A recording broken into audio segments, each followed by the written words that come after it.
guilty of crime.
Y'all that have been waiting in chat, I'm here and I'm early. What's up, guys? I'm Jay with Guilty of Crime, and we're back.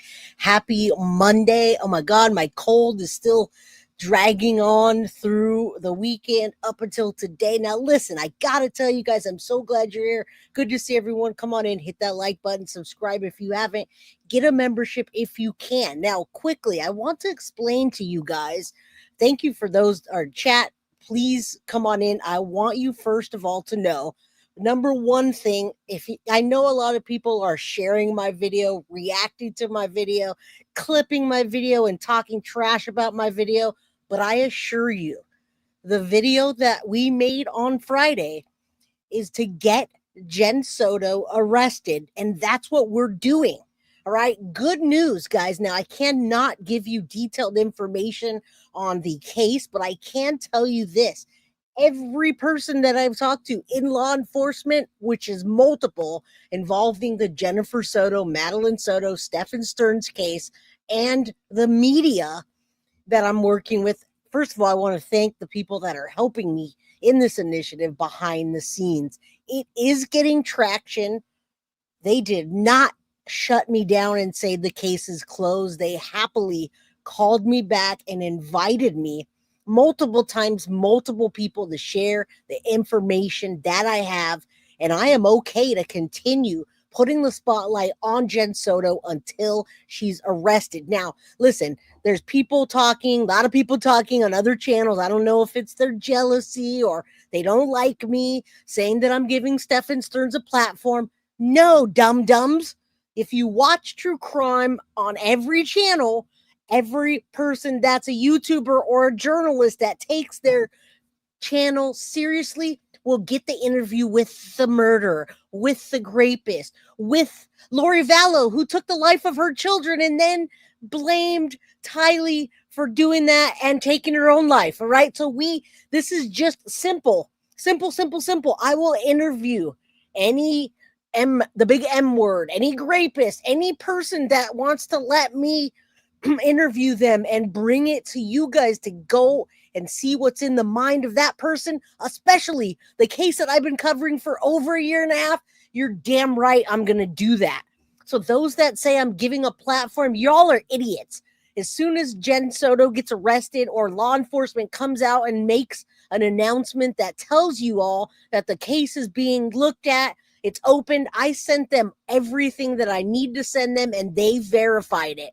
I sent them the charge Jennifer Soto for neglect petition. I've sent them my information on the Securus so that they can verify that it's actually information, not alleged information. It's real information verified by not only the prison, the warden has reached back out to us. All right. So not only the major people in law enforcement, but every single person is verified since Friday to Monday.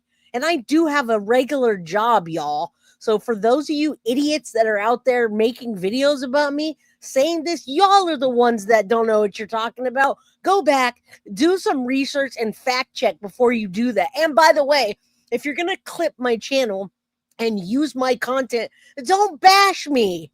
because I'm gonna strike it.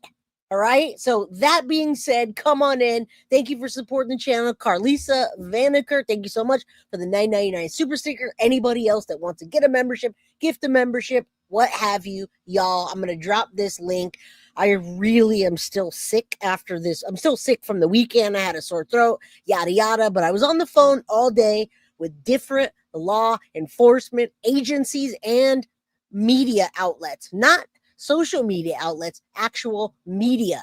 All right. So those people will eat their freaking words when you've got a big media station or you hear my name in a press conference that says we're looking into Jenn Soto again. So don't listen to those people. Please, Nat, thank you so much for gifting the 5 Guilty of Crime memberships. Those people just don't have a brain. They don't fact check, and they just like gossip and drama. That is not what we're doing here. We are Jenn's own words will give police evidence to aid in her arrest, period. End of story. Dum-dums. All right. Absolutely. Abso-freaking-lutely. I talked with my wife about going to Florida today, and she said, no problem, babe. Let's go.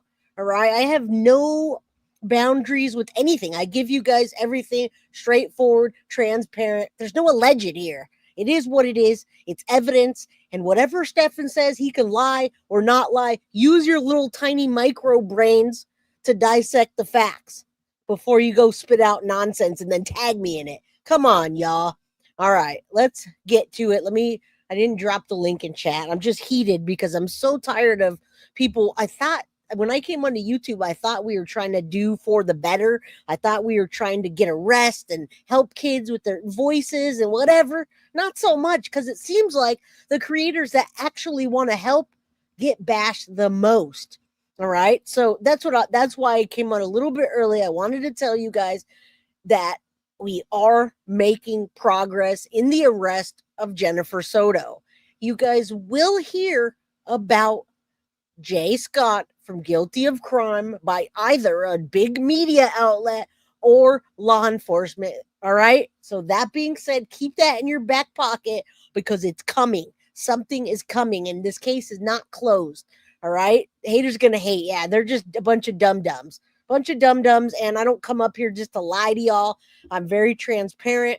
Let's get Jenn Soto arrested. I sent that. I sent all information that I needed, and it's verified. There's no other verification that you can do. Jennifer, shout out to you. Jay, my coworkers are watching you. That's awesome.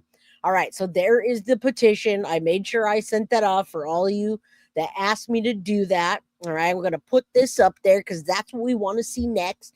This episode and the episodes that are following this are to keep Jennifer Soto in the spotlight until she's arrested. All right. And you can't lie to law enforcement. I'm not going to lie to law enforcement and send them fake information. That just doesn't happen. I'm not a dum-dum. So that being said, all of my information has and will be verified. So just wait to eat your words, people that don't even really do true crime. All right. Kay, what's up, KB? Good to see you. Linda, what is she saying? Get after it. Thank you for all the hard work putting in. Jay has another job. She's working. Yes, and I've been working all day, and I've been sick, and I've been taking phone calls, and I've been sending evidence for all these media outlets and law enforcement that are very happy to take what I have to give them. That is what you call evidence, not alleged evidence, not fake content, but that's the real deal, y'all. All right. So everybody else can just scoot on off. If you guys want to be here and you want to follow what we're doing, please follow what we're doing. Chris says you're not a dum-dum and all the info matches the behavior.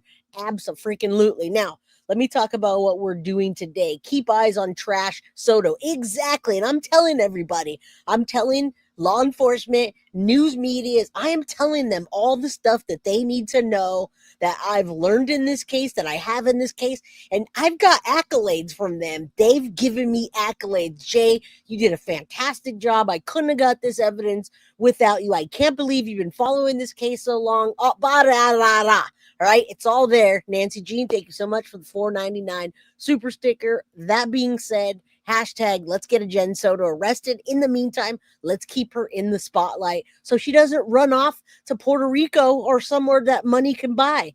Thank you, Clara. I appreciate it. Absolutely. Yeah, I don't just come on here to be another dum-dum. And thank you, Don Grandma of 3, for being a member for 17 months. That's probably the longest that you can be. Now, she only had immunity for one freaking interview. And I also told police, and they know, I told police that she did not take depositions. The defense tried to get depositions. She lawyered up and she cremated Maddie right away. She cremated her. So even if we want to go back and look at Maddie's toxicology for all the shit everyone's saying, Jay, that doesn't match, Jay. Well, guess what? They have those reports and they can match them, but we can't go back to Maddie's body because Jenn Soto cremated her right away, which is another telltale of a crime that's been committed and wants to be covered up. Thank you, Marcy, for the 99-cent super sticker. Love all you guys. I appreciate it. Yeah, this is all goes around. They didn't even know half of the stuff I was telling. They didn't realize because they focus heavily on Stephan Sterns. All right. But guess what? Jenn is not. She does not have immunity, and the case is not closed. All right. She should have been arrested a long time ago. Absolutely. Why do you think Miss Potato Head took that plea deal so fast and then did not make a statement? She did not make a statement in the freaking, in the time she could have at the end of the trial when Stephan was getting sentenced. He made a statement. She did not make a statement. And I'll tell you why. Because she's guilty and she doesn't have anything to say that won't incriminate her further. All right. And while we're watching this video, by the way, you're going to see other stuff going around behind the scenes that I'm going to call out for you in the video about this when we break it down, about how she's going to lie to officers. We're going to hear her, and I'm going to tell you about how she tells them she was out passing out flyers and calling news stations. That's not true. That's not true at all. I have text messages from Jenn Soto to one of the people that were at the funeral where she said, stop texting me the information. Don't send me anything. I don't want flyers. Send them to Stephanie, my sister. I don't want to be involved. She didn't call 911. She didn't make a statement at the end of the trial. She didn't show up for a vigil or memorial. She didn't do anything. That's because she's guilty. Norma, thank you so much for the 499 super sticker. Pam Todd, thank you so much for the 5 guilty of crime memberships. If I didn't thank you, Nat, thank you. And I hope everyone else does that. Norma, thank you for being a member for 12 months. And Bree, thank you so much for the $20 super chat. Get JS in jail now. Good job, Jay. You're very welcome. I couldn't have done it without you guys. We haven't got there yet, but we are in the home stretch of this. As long as law enforcement doesn't say case is closed, which they have not, which I verified through another media source that has also been working on the case. That's not a YouTuber. That's actual the media, a big news station media. That's what we got. So there's no alleged here. This is what it is. All right. No, the flyer wasn't a pamphlet. It was a missing flyer for her daughter, and she didn't want anything to do with it. I have those text messages, and I could send them to law enforcement. I have no problem with any of that. Anything they want from me, they can have. All right. Marcy, good to see you. Welcome. Did anybody else catch Jenn had said, blah, blah, blah. Oh, we're going to talk about this now. They announced it to the speaker. Listen, today's episode, listen what I'm going to tell you.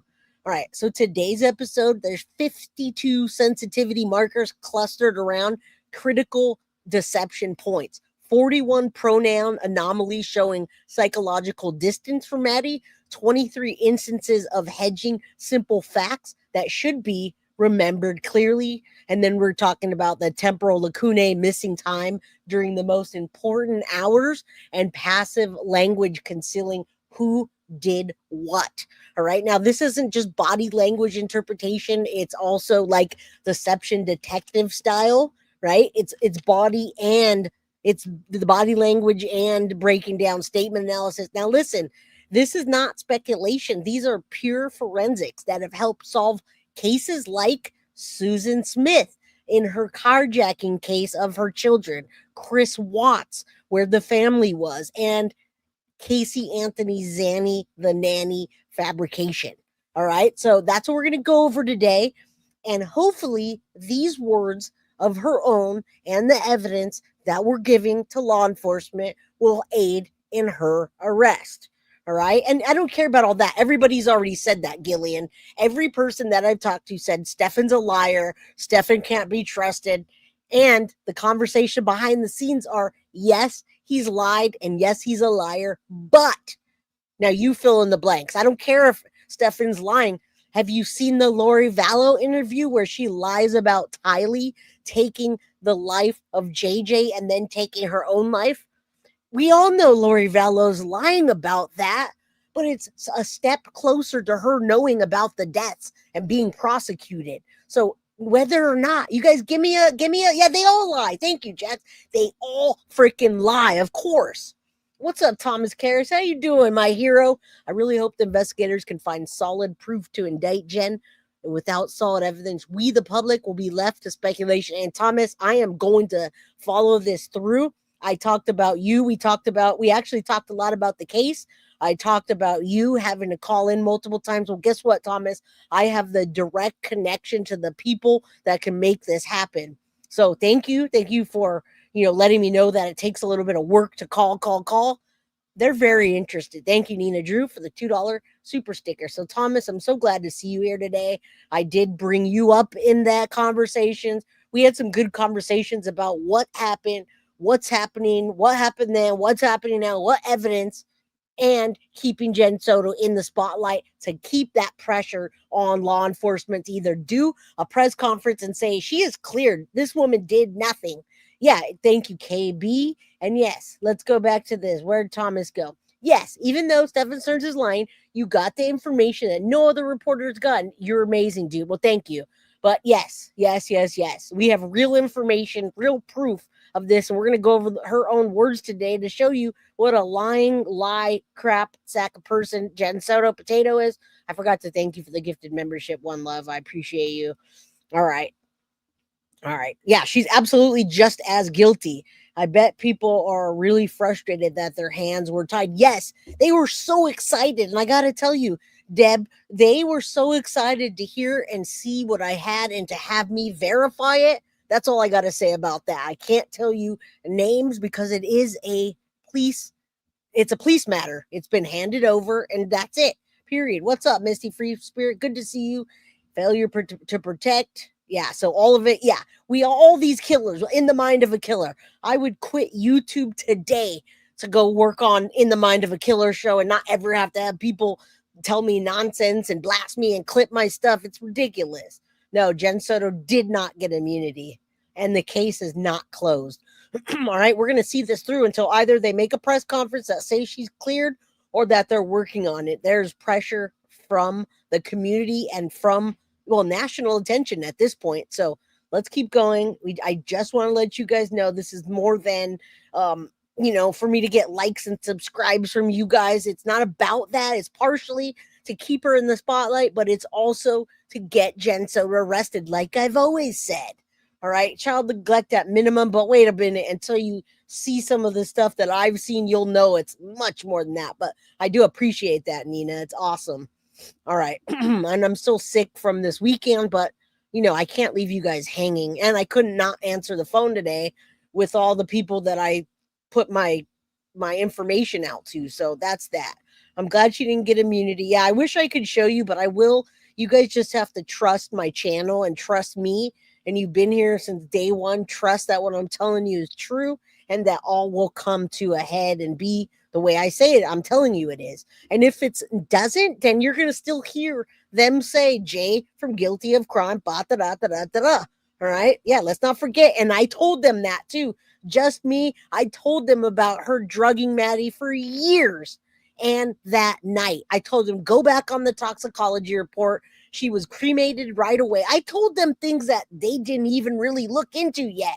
That's how much they just focus on Stephan Sterns. And that's fine. Stephan's not getting out. He's got 21 life sentences. I don't care what he's saying if he's lying, but give me the evidence to arrest Jenn Soto. I'm not giving him a platform, dum-dums. I swear, people use the right context if you're going to use it. All right, I shared the petition. Now let's get into Jenn Soto's own words, where it's called latest. Jenn Soto confesses she called Maddie's phone when Madeline's phone was in her own hands. Tell me if that is not deceit and so many other things. She said she was talking to Maddie and called Maddie when they pinged back the phone was in her hands. How did she call Maddie if the phone was in her hands? Okay, we're going to get into, there's so much more. This is all speculation. We're talking about hard evidence to get her convicted, all right? I still don't understand why she couldn't sleep with her daughter, can't take the chance.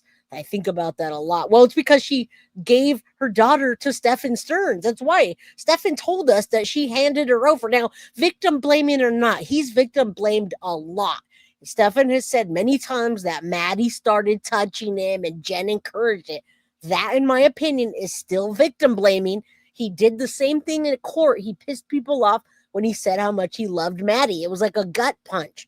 But in his head, he thinks like that. I can't change that, nor am I going to try. Angel Light, thank you so much for the $2 super chat. Yes, justice for Maddie. Remember, the state wanted Stephan Sterns because he was the easiest. They didn't want a Casey Anthony, and I told them that as well. All right, so let's get into her own words and just, guys, buckle up, relax. She's going to be in the spotlight and not just by me. All right, we have a goal here, and our goal is to get Jenn Soto locked up, not just to go on the tip line. I don't want to go on the tip line and put my tip. I want to talk to the people that can make it happen, and I have. And all of my stuff has been verified. It's credible. So y'all, Araceli, thank you for becoming a member. Claudia, thank you so much for the $5 super sticker. Let's get into this in her own words. I love this guy. Veriscope 1, go subscribe. He's helped put her in the spotlight while breaking this down. All right. And I have everybody's attention now. Woody Allen, Casey Anthony, and the Electra Complex. Don't forget. All right. All right, now let's listen to this bitch, and I'm going to tell you, while we're doing this, I'm going to tell you when she is lying, what she said, what she didn't say. We're going to break it down together. Jay, you need honey, lemon, and whiskey. Yes, I do, but I got to do my show, and then I'll be able to hop off and do all that. And we will be running through a forensic linguistic analysis where we will be identifying the sensitivity markers in her statement and the different areas of deception, including her hedging and where she uses the incorrect pronouns. I'll start off with just running through how we mark up a document in statement analysis. If you're new to the case of Jenn Soto, this is Jenn Soto and Stephan Sterns, who... All right, you guys are not new to the case, so let's get into this. Where we look for the becauses and the so's and the sinces, etc. We look at the pronoun analysis, also where we have missing pronouns. We look for hedging. We look for where we can see from baseline what we believe to be true. Very, very specific times we mark in green, and all time we mark in green, especially missing. Made me time. choke. Here we have. All right, you guys know the deal with this. We're gonna just get into her words and we'll analyze it as we go. So this could. All right, let's. Okay, the state analysis, how it's worked, expose Chris Watts, the phone that started everything. So this could be an abandoned digital footprint plan. I had found her phone earlier. This could also be in green because it's a temporal lacuna. Exactly. She had left it at home, and I brought it with me because she does this often. So she's introducing the excuses as to why she's brought the phone, why she's found the phone, and why she has called the phone even though it's in her possession. And she goes on to say she does leave her phone. So she emphasizes. We have a triple explanation. Forgetting that I have her phone on me. I had found her phone earlier that morning because she does this often. Key finding: when genuinely forgetting something, people don't immediately explain why, and so we mark it. All right, so this is what the episode is today. Jenn Soto confesses she called Maddie's phone while Madeline's phone were in her own hands. Now we're breaking down her lies, and you can see it. They use this, like I said, to catch Chris Watts, to catch people in lies, to catch Susan Smith in the carjacking case, Zanny the nanny, which it actually did have Casey Anthony talking differently once they broke it down.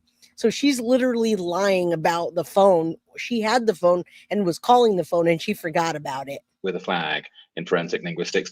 And this preemptive explanation structure indicates she's anticipating the investigator's questions. The sensitivity markers clustered around the phone reveal that this is a critical deception point, as most communications are in crime.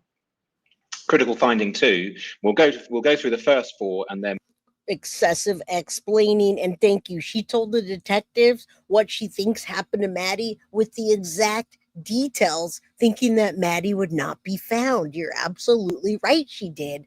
She got all of them. She got the asphyxiation correct. She talked about strangulation. She talked about not being able to breathe, but that won't convict her. They need evidence to convict her, and that's what we're doing. And I think they forgot a lot of this stuff. Laura G, thank you for the $2.99 super sticker. I hope so. No mother would know this. All right. Can't do it until we get Jenn in prison. Absolutely. I agree. All right, let's keep going. We'll play the actual video of her being interviewed. Yes. So we have excessive words for a simple fact, the sleeping arrangements. Yes. So keep a lookout for this section. Unprompted negative reveals the truth. Does she sleep there? So Jenn asks this question, does she sleep there, and then answers it herself. She asks herself a question no one posed. And in statement analysis, when someone volunteers what didn't happen, we see this as doubly important. It often indicates the opposite occurred. Critical finding 3, the confused narrative structure. Jenn Soto, I don't know if I text or I call. So she's.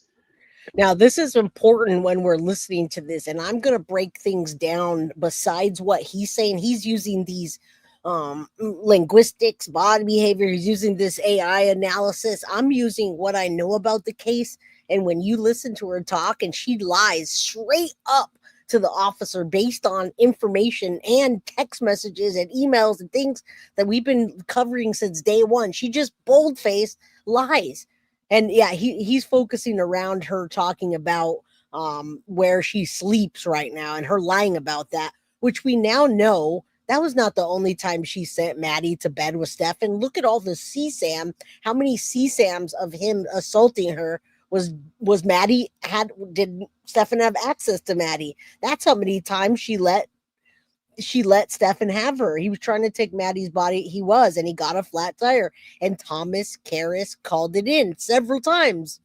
Building in vagueness, she's building in optionality. I think I text her and I asked, hey, or I called. No, I called her. I believe she's referring to the teacher here. I waited maybe somewhere between 5 to 10 minutes. So I think at this point I call Stephen. I think so. This sort of vagueness and building in optionality is a deceptive marker. She can't commit to basic action. And these are all new videos that Veriscope is putting out. He's putting out like multiple a week in this case, which is probably the only coverage that we have right now, except for people that are covering what I'm covering and whatever. But this is, I mean, this means a lot. These mean a lot. Please use these to break down a case and to find out where the deception is.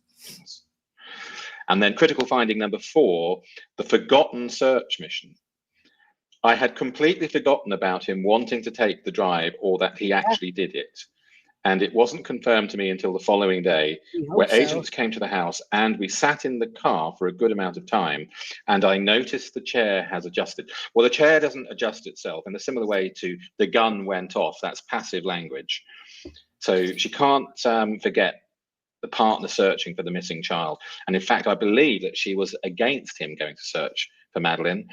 Well, here's the thing, Shorty Pie. That's what's happening right now. I read the messages to you guys, and Stephan Sterns also said he wishes he would have said something. His lawyer said don't speak, and Jenn lawyered up. He tried to get a deposition from Jenn, and she refused and lawyered up. So that's what's happening now. No matter what he's lying about, he's connecting the dots, and he's willing to talk to law enforcement about Jenn's culpability now and what it was then. All right, did they forget a lot of facts, or are there a lot of people did they forget a lot of facts? No, there's a lot of facts that they weren't looking at, Nancy Jean. Just straight up not looking at it. All right. I want to go. Okay, let's go on. I want you guys see her. Okay, I'm visual, so I need to look at this for a second. Come on. As adjusted, chairs don't adjust themselves. No, We'll they run don't. through them after the interview, which won't be too long. So we're only playing a short section. I'm waiting. Wait Yeah, for about that's an hour and 10 minutes. 4:04, the bell rings, and I'm waiting. I'm the first in line. And she doesn't come out. You were in your car? I was in my car, in the car line, yeah. At this point, it's been a few minutes. She should have been out by now, because she's usually one of the first kids out. She knows I'm the front line. And I'm holding up the line behind me, because there's kids She's talking about collecting Madeline from school. getting in the cars behind, and they're all waiting. They can't get around, right? So I start calling her, forgetting that I have her phone on me. I had found her phone earlier that morning. She had left it at home. And I brought it with me because she does this often. She does leave her phone. Where was the phone at my house? It was on top of the dresser in her bedroom. Downstairs? I've never been in your house. Downstairs. Okay. So, just so you know, I have a 4-bedroom townhouse. Okay. The living room has a partition in it, a fake wall kind of thing. That's got her bedroom in it. That's got a bed, a dresser.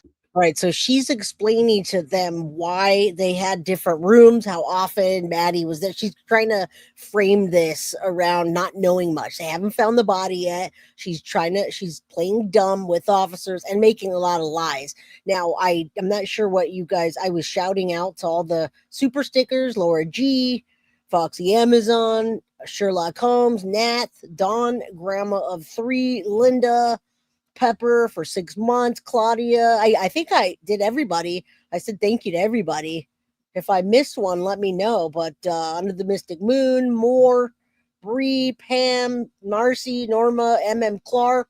I did all that. If I missed you, let me know and I'll read yours. When did Jen get arrested? I never heard it before. You got to go back and rewind. Jenn Soto has not been arrested, but we are opening the case up to law enforcement. We've given law enforcement new evidence that they verified, and that's where we are. All right. So she's not arrested yet, but that's what we're working on behind the scenes. She's putting together the case. Yes.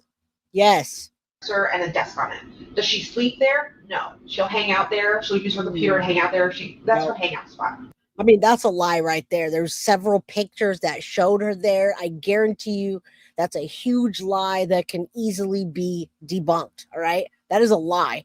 If you saw the CSAM pictures and you saw how many times she was in there, now I can't understand why the throw up went from her room to where they said she was in room number 4, other than if she was throwing up everywhere and they had to start cleaning and washing, she might have got moved into there to change her clothes. Maddie had to have changed her clothes that night, or Jen and Stephan, somebody had to change Maddie's clothes from what she was sleeping in and what she threw up in to what she went to school in the next day, or where her body was dumped. All right. So there had to be several areas that are considered the crime scene when you see throw up in one room, and you know that she threw up all over. Yeah. If you guys missed it, Jen, we just heard from Stephan Sterns, and it matches some of the things they've said, as well as we hope it matches toxicology and the autopsy, which police have access to. She threw up that night and it came out of her nose, out of her mouth.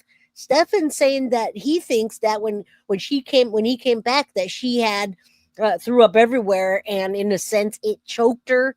Again, the hyoid bone, that changes a little bit, because I hear that it was kind of a smaller fracture, not a complete break, which would take 60 pounds, but law enforcement will take care of all of that. I don't have access to those case files, but you know who did? Stephan Sterns. All right. Veriscope, what's up? Statement analysis. Are they conveying information, or are they using convincing language? Truth generally doesn't need convincing, right? Awesome. Veriscope. All right. Veriscope, you guys go sign up for Veriscope. This person's awesome. They're keeping this in the spotlight. Thank you, Veriscope. I appreciate you. Mom, love you. Good to see you here. Yes, welcome to chat, Veriscope. Everybody needs to go sign up for that channel, whatever.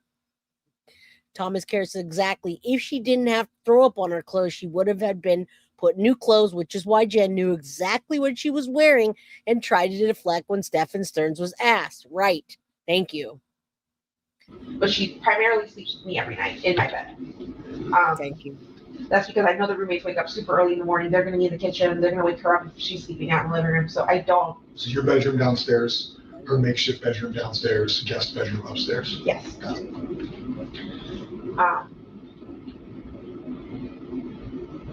Her dresser, her phone was on her dresser. When I found it, I was like, oh my gosh. No, he could lie about things in there, not Clementine, but he's sitting behind bars for 21 life sentences. Absolutely. He can try to concoct a little story in his little mind, but it doesn't matter what Stephan Sterns concocts or lies about. Law enforcement is looking at this case again. He's already behind bars. We're not looking at the validity of what Stephan Sterns lied about. You guys can decide for yourself. Veriscope can take Stephan Sterns' words and put them in his generator and say he's lying, but it doesn't matter. What matters is what Jenn Soto evidence she left in her own words and what evidence is there to prove that she did it. All right? Yeah, don't shoot the messenger, man. That's what happens all the time. People are crazy. Ice Blue Roses, thank you so much for the $4.99 super sticker. Hello to everyone from Florida. Thank you. All right, she's just lying here, just straight up lying. That's great. I brought it with me to the school because I was just gonna yell at her and then just hand it to her so she could have something to do on our way home. 4:10 on her way home. Around and. By the way, folks, I love you to death, and I forgot to tell you I love to be transparent, but I can't be that transparent about the case that's behind the scenes. So I've got messages in my email wanting me to discuss what's happening. I cannot tell you this is actually a case that law enforcement has taken the information that I've given them, and it's not just Stephan Sterns' messages. There's more. They've taken that and they're working on it. I cannot tell you what's happening in the case. I cannot tell you what I sent them. I cannot tell you what they're telling me. I cannot do any of that. I can entertain you guys and put Jenn in the spotlight and give you updates, but I cannot give you the information that I have given to law enforcement and what they're working on. I can't do that.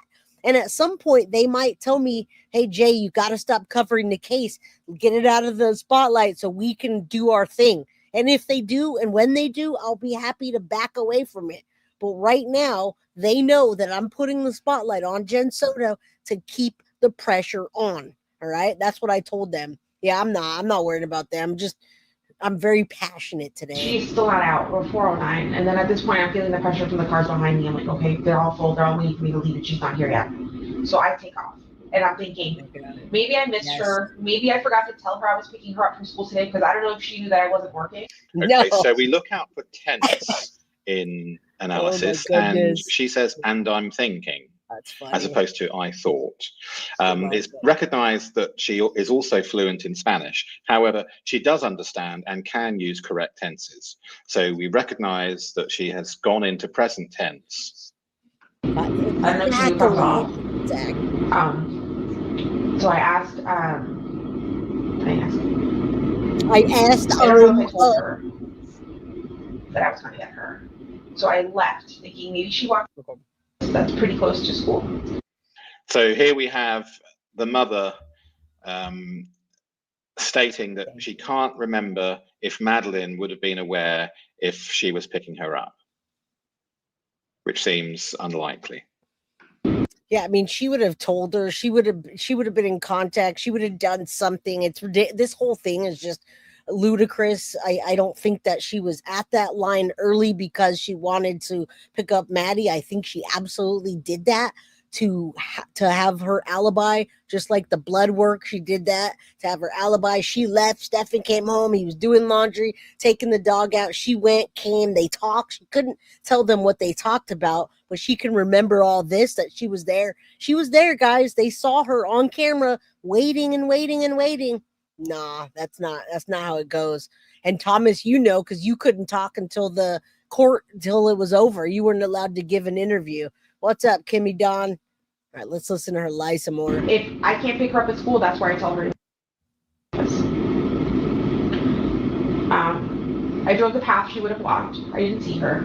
I got to the office. She goes, no, it's a little too early. I said, okay. I drove the path she would have walked is interesting terminology. Let me go drive back down, wait along the path she would walk, and just wait. And I parked and I waited.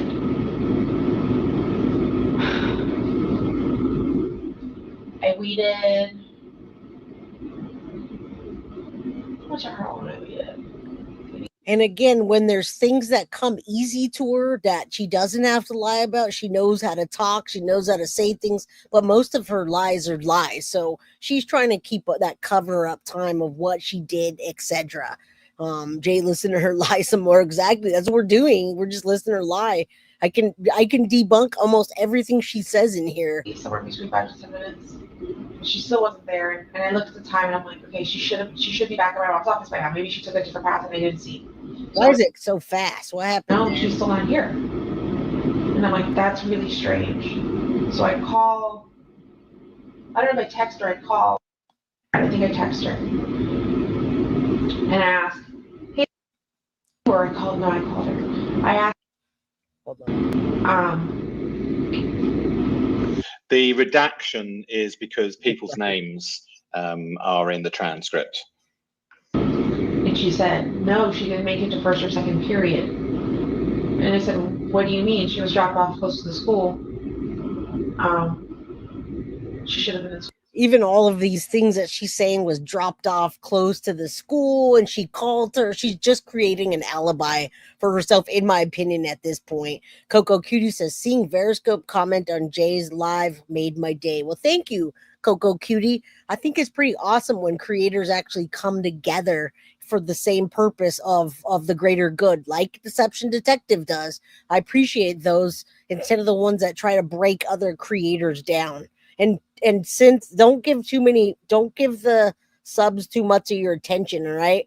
Let's spend more time dropping links for things and, put the petition out there. We don't want to fight the people in chat that are not agreeing with us. So let's not focus on them. Put your cookie link up there, put the petition link, but don't focus on the people that don't agree. Just let them be. They can be here. They can disagree.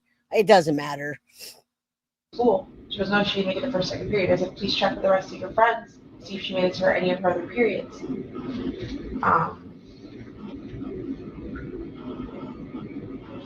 At some point in this, I emailed one of her teachers actually emailed a few of her teachers, and 2 of them responded. One of them said, so at some point, at the beginning of a sentence, we mark with a flag, that's a temporal lacuna, that's missing time. No. Again, guys, hola. Oh, wait. After the hola, I was just knocked out, and then my baby completely disappeared.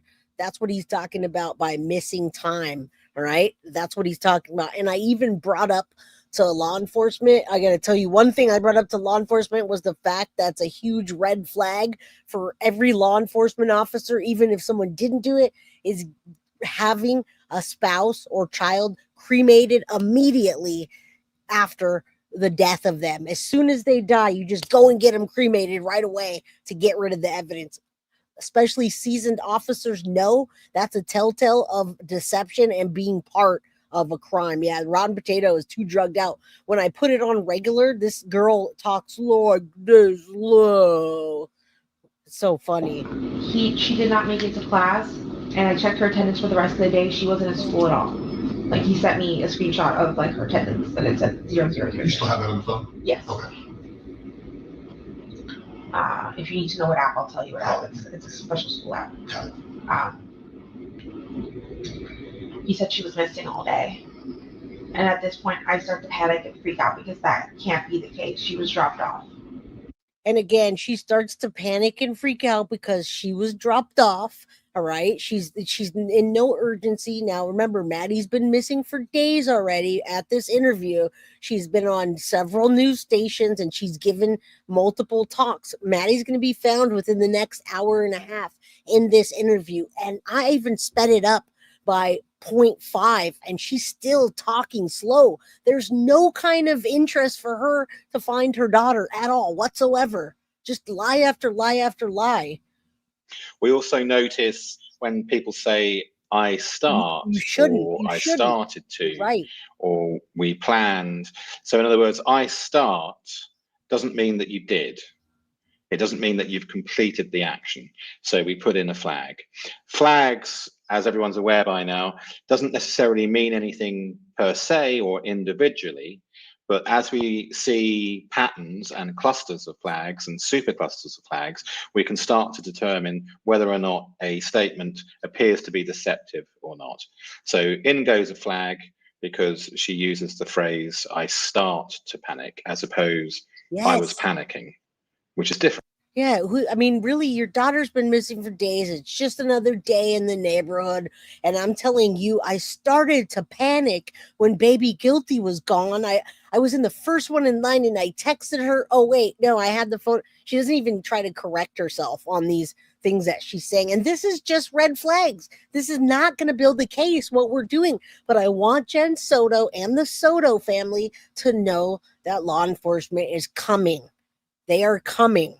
All right, they're coming, and the eye of suspicion is on you, Jenn Soto. We haven't seen her. We don't know what's happening, but all eyes on you, Jenn Soto. All eyes on you. Isn't it?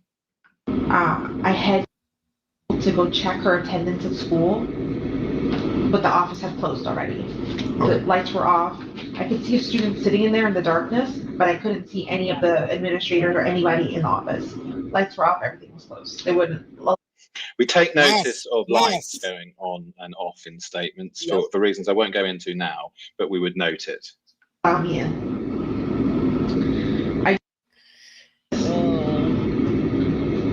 think at this point the teacher had responded to me and told me she didn't make it to school at all. I start having like a freak out panic attack. She started having a freak out panic attack, guys, because she's explaining to you what she did and how she felt at the time while her daughter's still missing. All right. And guess what? You know what's going to come out of this? With those that say she's not going to get arrested, that's what's going to happen. She's either going to get arrested or law enforcement is going to say this woman had nothing to do with it. We looked at every lead, every dead end. It was a dead end. Everything Stephan said, everything is a dead end, and we are going to clear her. I don't see that happening at all. And I'm showing you why right here. Are you still just you at this point? Is it you and Stephan? So she starts having her freak out panic attack. Didn't necessarily have one. It's me, dude, and my sister. And I want to say one. Catherine. And I want to say, now listen, the part she's telling now, she's trying to tell a story. And no, this is not Marisol. This has nothing to do with a little girl resting in heaven and not having her mom being, that's not what I'm going to do. That's what I'm not going to do. All right. But thank you for your suggestion. I appreciate that. Please let the law enforcement know you're speaking with now and you need any additional. All right. Please let law enforcement that you are speaking with now, if they need additional questions, I will. Thank you, Thomas. I appreciate that. I told them about you and that I've talked to you and that it took multiple times to get through to them for them to even look. And ultimately, that was the tip where Maddie's body was found. And I did say I can get in touch with them. If you need it, let me know. All right. I thank you, Nat, so much for the 5 Guilty of Crime membership. WFTV wrote an article that police have no. They did. And I just talked to WFTV today. But thank you, Moon. I appreciate that. All of my things that I'm telling you is all going to come out. So thank you. I appreciate that. I appreciate that you brought that up. Darlene, 63. Thank you so much for the $50 super chat. Oh, man, I appreciate you. All right. Can freak out more about a missing cat or a missing dog than she does about her daughter. Absolutely. And thank you, Thomas. Now I'm like, yeah, I'm excited. I'm excited for a lot. I start panicking and I think at this point I call Stephan and tell him, hey. Okay, so she's spinning from present to past tense. I start panicking in her story. Panicking. I'm panicked When right now, we guys. hear stories in the present tense, they're less likely to be authentic. Can you drop a link, y'all? She didn't make it. She's not. She's absent today. There's no attendance of her at all today. Only right now. And he said, okay, I'll be there. And he came to the office. And people want links to join the membership, you guys.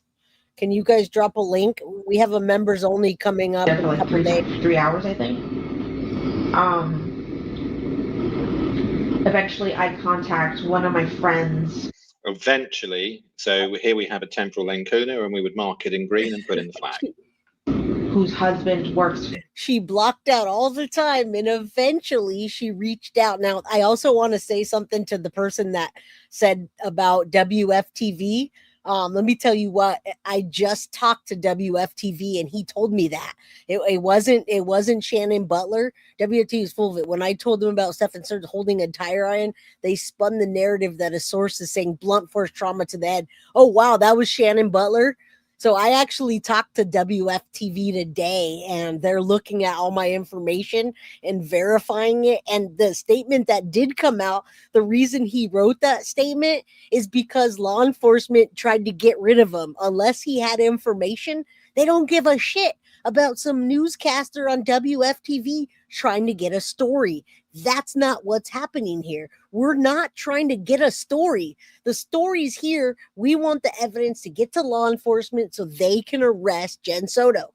If they don't arrest her, then they're going to come out and say there was new evidence brought to light. They will dismiss it. They will tell you that they are not looking at Jenn Soto, case closed. So anybody that says that, thank you for saying that, but I already know. What's up, What's the Obsession? How you doing? I appreciate you.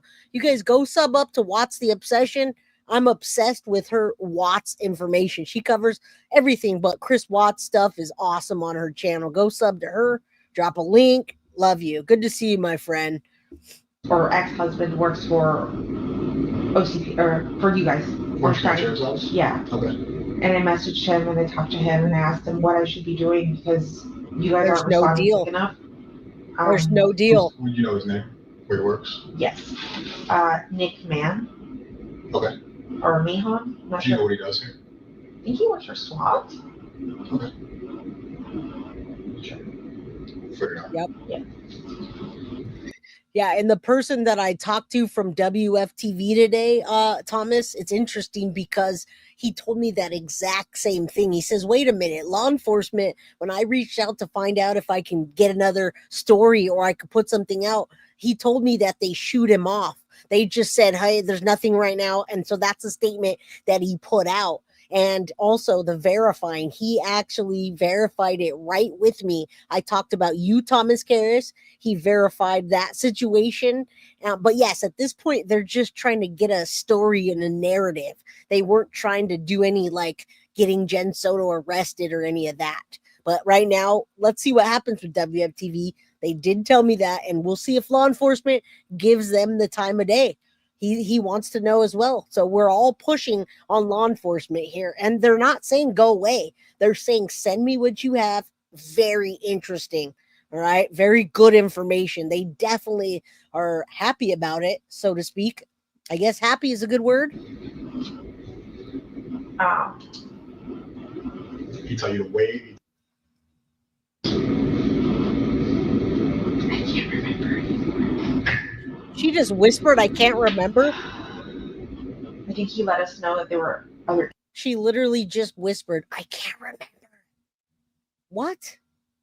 What do you mean? Okay, that's the temporal lacuna, missing time. She can't remember, but she whispered it. Kids missing in the area, which is why you guys weren't responding quick enough. I think an 8 and a 9-year-old had gone missing around the same time too. In a playground, they forgot to tell. They didn't tell their mom they were going to the playground or something like that.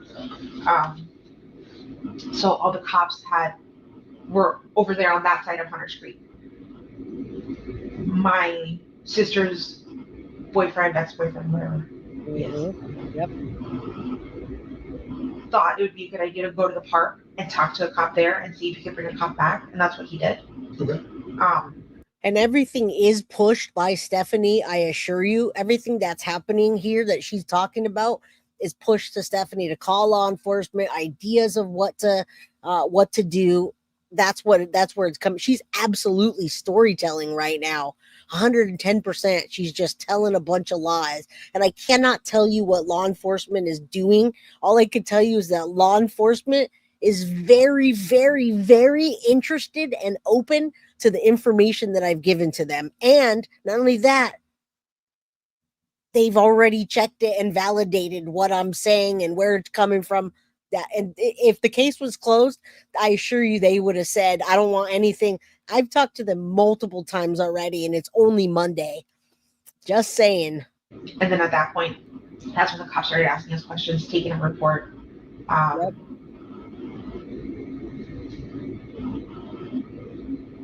Interviewing me. They interviewed Stephan. They asked Stephan to take them back to the location where he dropped them off, and he showed them wherever he dropped her off. Did she say drop them off there?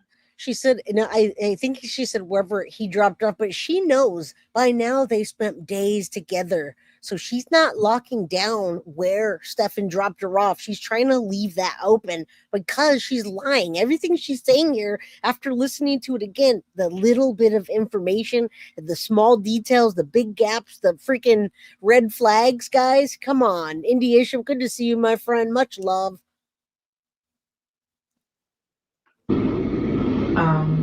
They were looking for cameras along the path, and I don't think they found any cameras along the way. See if there's any video recordings. I think. Did Stephan go with them in their patrol cars, or did he drive himself and they followed? How did that work? I think he went with them in the patrol car. Okay. Then they came back. And then, I mean, I don't even realize how sorry of a piece of trash this lady actually is and what she's saying and not saying. She's not saying anything. I don't understand right here. And that's why everybody's outraged. Law enforcement knows that, and they know that they're under scrutiny about this case, especially with the what's up, Infinite Lefty. Much love you too. Thank you. Watts the Obsession. You're first class, my friend, loyal to Maddie. Thank you. I appreciate you, Kelly. You guys go sign up for Watts the Obsession. She breaks stuff down crazy like. She does remind me of Lori Daybell, and that's why I was asking everybody at the beginning. You guys all probably watched the Lori Daybell Vallow interviews, and we praised Nate Eaton for getting those. But he doesn't love Lori Daybell. We just want to see what lies she has to tell. Thank you so much, Indy. I appreciate you. Bunch of dum-dums. that's it. Everything was done. That's it. Everything was done. Exactly. Her daughter is missing. Her daughter's been murdered. That's it. Everything's done. So to me, that's that part of the and not to talk about special needs. Thank you for not using the R word. I don't let that go on my channel. But the reason that we called Jenn the Potato Soto a potato is because she does act dumb. She acts dumb so that she can act like she didn't know anything. But that's where she got the name Potato, guys. She was absolutely jealous of her own daughter. And when I hear the Electra complex, we absolutely know for 100% she was jealous of her daughter. All right. Yeah, that's a fact. The Potato Head can say the same. It's disturbing. Jay, can you put up the link so new members can sign the petition? I will put it up again. Absolutely. Let me drop that link again. process is over for her. Cops were done. We were done. Cops were done. We were done. This isn't the language of a mother in a panic. This is cops were done. We were done. That's it. What time? You remember what time that was on Monday? It was after dark. It was 8 o'clock. What did you guys go do after that? Oh my God. We were in separate cars, me and Stephan. Okay. I ugly cried on the way home. I shouldn't have been driving. But I ugly cried. She ugly cried on the way home. She's letting law enforcement know that she actually cared. She had some emotion. Now, do you think she was ugly crying because she was ugly crying to Stephan because she was upset because he's not going to be with her anymore and she lost her buddy? What was she crying about? What was she ugly crying about? And what's up, Vampire Fox? Good to see you. Shout out, much love. All right, I dropped the link. On the way home, and I went straight home. And then the first thing I did was call Fox 35 News to see if we can air some missing children information. Now listen, this is a huge thing that I had to come on and tell you. She literally just said we called the Fox 35 News to air some missing children. That's what she said. And she did not reach out to them. I'll tell you that right now. That was Stephanie and her family that wanted her to go. She did the interview. Shannon Butler called law enforcement and told them these people are involved. The boyfriend's back there cracking his knuckles. The mom has no kind of care about anything. She's not saying Maddie's name. So she's lying. Right here, she did not. And then why would you say that, guys? Why would you say that? Wouldn't you say, Barbie G, wouldn't you say, let's say your daughter's name is Melissa. Well, Barbie, wouldn't you say, I called Fox 35 because we needed to get Melissa's name out to everybody who wanted to? No, she says I called Fox 35 to get the missing kids. What missing kids? What are you talking? Why are you talking about other missing kids? What is happening here? I'm going to go back just for a second. That makes zero sense. Okay, he says, what did you do after that? They're running through her day. We were in separate cars, me and Stephan. Okay. I ugly cried on the way home. I shouldn't have been driving. But I ugly cried on the way home, and I went straight home. And then the first thing I did was call Fox 35 News. No. To see if we can air some missing children information out there. Some missing children information out there. What? See if we can air some missing children information out there. What does that even mean? Do you want to find Maddie or some other Sebastian? Her own child What? is missing. So this is categorically wrong. We sometimes see this language with other parents whose child is missing, and they conflate it to looking for children, and they hide behind the let's all look for missing children narrative. When you say ugly crying, just overly emotional tears, makeup running, or is it what is your reading of ugly crying? Sobbing where I couldn't see the road. And I mean, literally trying to paint a picture for law enforcement that she cares. She did, Nancy Jean. She forgot it's her child that was missing. She couldn't even say her name. When you call news stations and say, hey guys, can you air missing child information?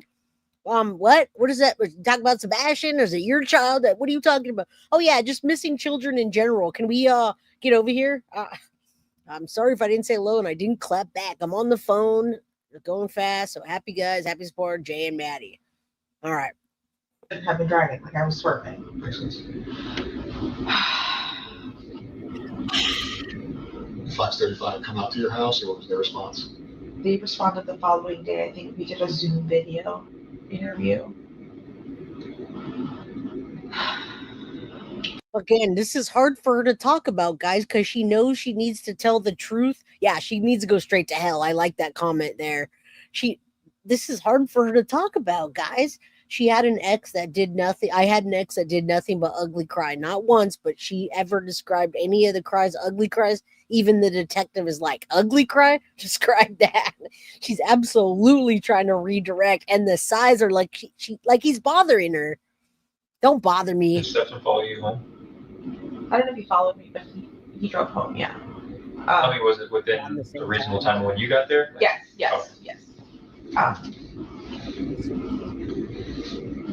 Drove home. We waited there. We didn't know what to do.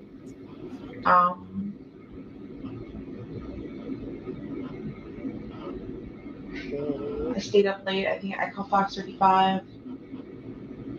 What else did I do? I think I had to eventually eat and take my medication. He told me he was going to. She had to eat and take her medication, guys. Maddie's missing. Again, she does not realize that that Maddie's body is going to be found very shortly after this interview or during the interview. But there's no sense of urgency to find her daughter. Remember, she doesn't know anything. She was sleeping. Stephan, her main man, that was her boyfriend, took her to school to get a McDonald's breakfast. They dropped her off. And if my daughter was taken away like this, I would never cremate her. Right, for Firefly. That's another huge red flag that every person that's guilty, every like husband, wife, that or whatever, you see these crimes all the time of them trying to cover it up by cremating right away. Bam. I can't cry now, but boy, you should have seen me ugly crying in the car. Exactly. I'll leave that up for a moment. Go out cruising that night to go look for her. By the way, that whole cruising to go look for Maddie, that is where Stephan Sterns went and visited Maddie's body. And she didn't want to go. And you know why she didn't want to go. Everyone knows why she didn't want to go. It wasn't cruising. They wanted to make sure, because he didn't have time, the flat tire, he had to dump Maddie's body fast. He went back to make sure she wasn't visible from the road and say goodbye. Jay, I'd like to know if Jen was ever present with Stephan Sterns. Thank you so much for the $2 super chat. And we all want to know that. Trust me, I got you guys. It'll come out. And I said, that's an unusual phrase, isn't it? So her daughter's missing, and her ex-boyfriend tells her that he's going to go out cruising to go look for her. I want my meds. I even questioned that. I asked him, are you sure it's a good idea? You should probably sit tight. Okay, so here we have a mother who claims to be panicking and ugly crying. Her daughter's missing. The ex-boyfriend says he's going to go out cruising to look for her. And she says, are you sure that's a good idea? Absolute no credibility whatsoever. Deception indicated. Let's just wait to see if she comes home. Let's just wait to see if she comes home. Wow. I believe that she has knowledge at this stage in her narrative that Madeline is dead. And obviously they did not know that the computer, the Google Drive wasn't wiped. So they're just on a hope and a prayer that Maddie's body isn't found, number one, and number two, that the CSAM is going to come out. And that's what's happening right here in this video. I don't know if the clock was working properly, but I know it was around 4:30 that afternoon that they found Maddie's body, which again, she doesn't call it Maddie's body. She says the body several times. Did you find the body? Is that the body, the body, the body? She doesn't say Maddie's name. He said he was going to take a drive out. I had completely forgotten about him wanting to take the drive, or that he actually did it. And it wasn't. I had completely forgotten. Thank you. So her daughter's missing. The ex-boyfriend says, I'm going to go cruising to look for her. She says, I don't think this is a good idea. And now within a sentence, she says, and I completely forgot all of that. Not credible. Confirmed to me until the following day, where agents came to the house and we sat in the car for a good amount of time. And I noticed the chair was adjusted. And I said, did you drive my car? And he said, yeah, remember I said I was going out last night? That's right, you did say that. Now, many of you that have been here since day one already know that that's an absolute and complete, utter lie. Later on in her other videos, when they talk about him taking the car, she did know. So we go back on this when she says he took the car. Did you move my seat? Did you take my car? No, she already knew, and it comes out. It's going to come out. All right, let's keep going. Can you tell you where you looked? I think he said up and down 192, and I said, why there? So, and he's like, so here we have what? Geographic location come out in the statement. And it's sensitive. And she even asks, why there? I don't know, I'm just looking. I was just trying to look anywhere. And I was like, okay. Did you notice the self-censorship there?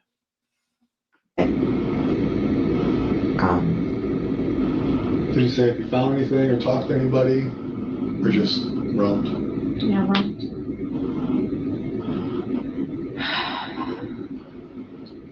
She said he just roamed, right? And we know we know that she knows that he took the car. People in the comments have called this the Soto sigh.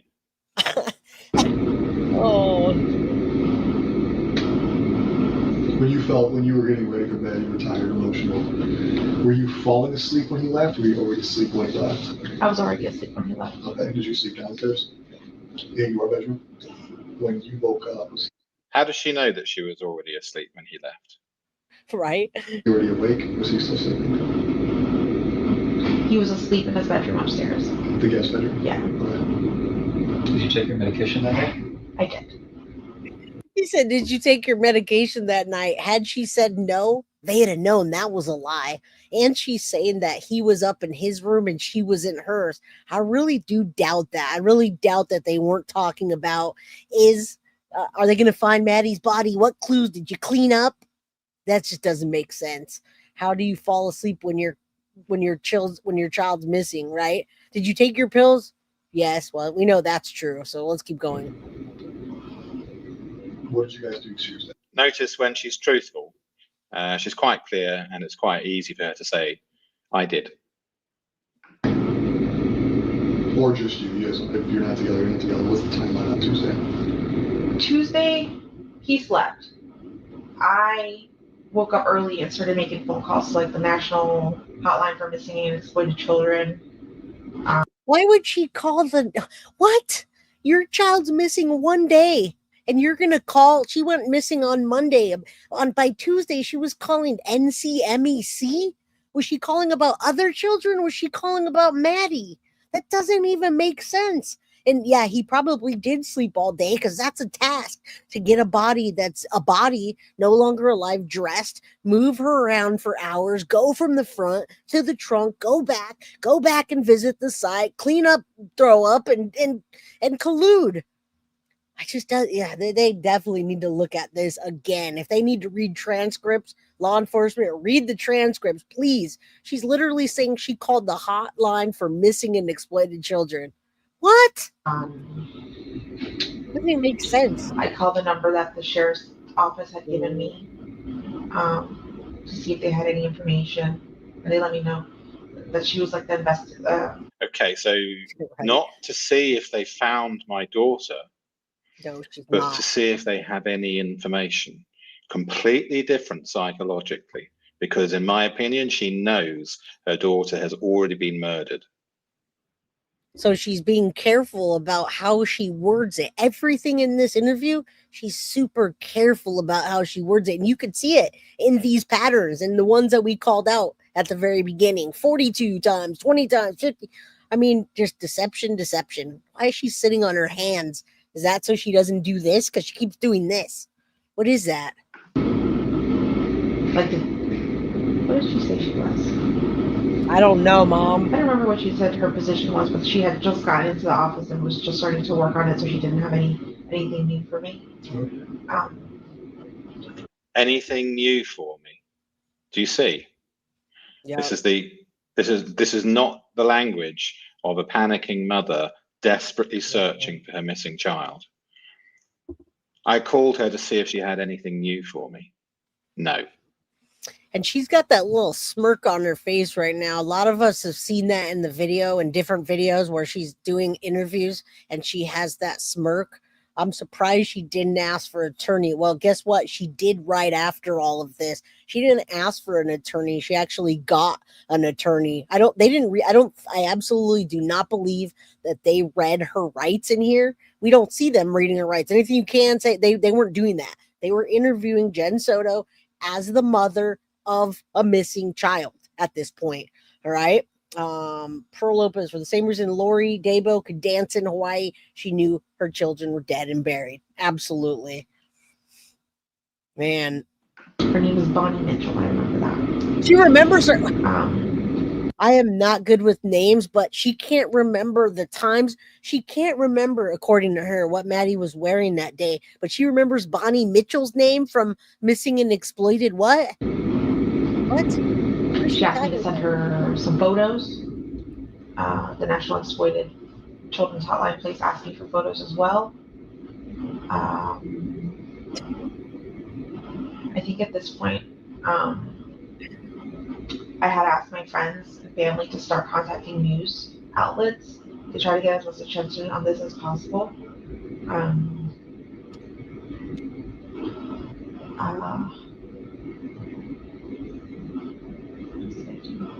had a lot of phone calls coming in, and I was picking all of them up, hoping that any of them. Well, that's part of it. But ended up being news reporter. Well, that's part of the time lapse and forgetting about the time, knowing everything else. But when the time comes of a crime being committed or something significant happening, they don't remember. That's a thing that happens. Just like cremating a person that you took their life of or poisoned them.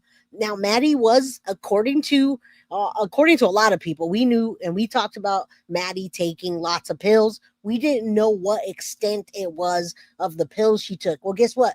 The toxicologist, person that did toxicology, and the medical examiner, they do know. So we can all have our assumptions, but when they look at this case again and they say, oh, shoot, she did have high levels of THC and Ativan and whatever else, they'll know. They'll be able to debunk the junk that Stephan tells them, okay?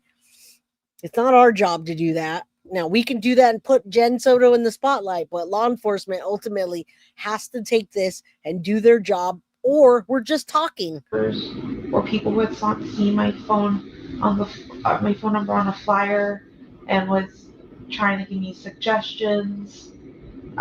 This is a huge part that I wanted to talk about. She's absolutely lying about the flyers. She talks about getting this is one point I got to tell you guys. Hello, Holly. Good to see you, my friend. Holly S., you're not a member. What happened? Hopefully you gift a member. Someone gives you a membership. And I forgot your lover, Iswold, or Iwild. Thank you so much for the $2 super chat, super sticker. All right. Weird. She called authorities. Now listen, this part, she's absolutely 110% lying about when she says that she wanted to get as much attention as possible. I have the text messages from Jenn Soto that match Jenn Soto's phone number from the person. Jenn Soto says, I don't want you to keep texting me. I don't want you to send the flyers to me. I don't need the flyers. I'm not going to be involved. I'm staying at home. If you need to reach out for search parties or attention or anything, call my sister Stephanie. I do have Stephanie's phone number. I have Jenn Soto's phone number, and I have the third person that was at the funeral, the original funeral, the private funeral, that says, I am livid that Jenn Soto's not locked up. She didn't even want to search for her. She didn't want more flyers. She wanted nothing to do with looking for her daughter or getting more attention. She's absolutely lying. And I just remembered that I do have that text message, and I will share that with law enforcement.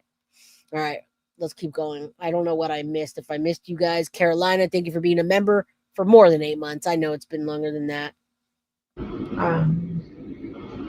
Yes, that's a lie, a huge lie. I had a lot of phone calls coming in, and I was picking all of them up, hoping that any of them could help me. But it ended. All right, she was picking all of them up and hoping that they could help me, but it ended. That didn't happen at all. She's lying, and the only reason the lady didn't let me use her name and the reason I didn't use the text message because she did not want to be on social media. She is absolutely connected with the Soto family. I have Soto family members. I hope you guys start pointing fingers at each other because there are Soto people. There are people on the side of Soto that have reached out to me and said, Jay, you can't use my name. I'm friends with the Sotos. And if they knew I was talking to you, they would be upset. But I have to tell you, this is what I saw, and it's disgusting. So Soto people, point your fingers at each other. Who's talking about what's happening? They're telling people, and they're telling me. They just don't want to be on the news about it. All right. But I'm sure they'd be happy to raise their hand when Jenn gets arrested and say, I was part of that. News reporters or people who had seen my phone on the phone number on a flyer and was trying to give me suggestions. somebody letting me know that they took flyers all the way to Orlando International Airport and posted them all over the place in case she was being. And listen, guys, she's just talking to police right now. In my opinion, she's only talking to police to tell the story. She's talking about International Airport and they went all over. She's trying to make the police think that she was involved and trying to get the word out when that's absolutely a lie. Now, Juan is Jenn Soto's dad. All right. A lot of people don't know this whole case and know she's not in jail, but law enforcement are taking a second look and we'll find out what happens when they make an announcement. Traffic. Not yet. They suggested that I go to Amtrak and Greyhound. I had my sister making all these runs for me. I didn't leave the house to do any of this. This is very common with ruses or attempted ruses, you know, the fake kidnap story. The individuals themselves don't do any of the searching, as Jennifer has just stated. She didn't do anything. Didn't leave the house. Got her sister to do a couple of runs, she said. And called a couple of helplines, see if they've got any information for her. Yep. Stephan's still asleep. Yeah. Thank you, Patrick Shepard, FBI. Eventually, reporters come to the house and do an interview. And at this point, Stephan was awake. I did an interview with them. And then Stephan was crying in the background. And I said, Stephan, do you want? And of course, the reason they don't search is because they know the truth. It's psychologically a waste of time. So they don't do it. And it's a whole telltale, guys. You guys are all true crime people that watch true crime all the time, right? It's the same thing again and again, over and over. And they just frankly didn't focus on Jenn Soto. They have not announced that the case is closed. And I'll tell you right now, they didn't say that to me either. Thomas says, I love the persistence. Keep that vibration high and that light beaming bright. Godspeed. Thank you. I appreciate that. That means a lot.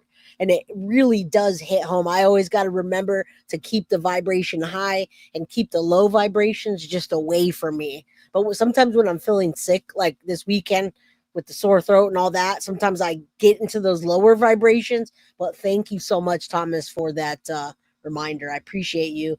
And Nat, thank you so much for the 5 Guilty of Crime memberships. Let's finish this up. Want to do the interview? You can if you want. I mean, he sat in front of the camera and did an interview where he cried. You know which news outlet that was with? But do you see how she frames these things? She's talking about law enforcement. She's talking about her missing daughter and exploited national and the flyers. And then she talks about the interview where Stephan cried. What do you think she's trying to relay to them about Stephan? What do you think?